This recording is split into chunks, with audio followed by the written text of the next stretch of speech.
This is a Carnival4David graver. I'll be reading from his book, Debt the First 5,000 Years. This excerpt is about, Thomas Jefferson and the Age of Reason.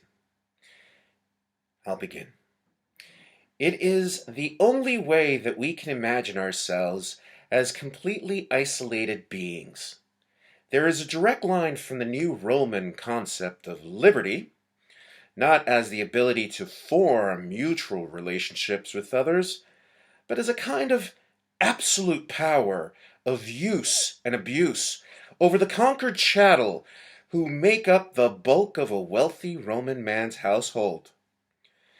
To the strange fantasies of liberal philosophers like Hobbes, Locke, and Smith about the origins of human society and some collection of 30 or 40-year-old males who seem to have sprung from the earth fully formed, then have to decide whether to kill each other or begin to swap beaver pelts. European and American intellectuals, it is true, have spent much of the last 200 years trying to flee from the more disturbing implications of this tradition of thought.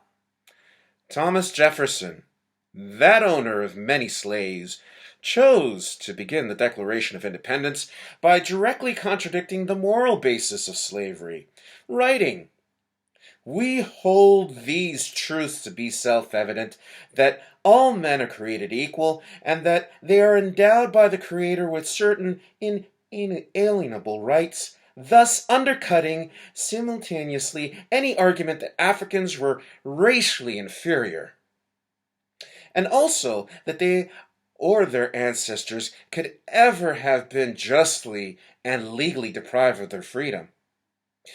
In doing so, however, he did not propose some radically new concept of rights and liberties. Neither have subsequent political philosophers. For the most part, we just kept the old ones, but with the word not inserted here and there. Most of our precious rights and freedoms are a series of exceptions to an overall moral and legal framework that suggests we shouldn't really have them at all in the first place.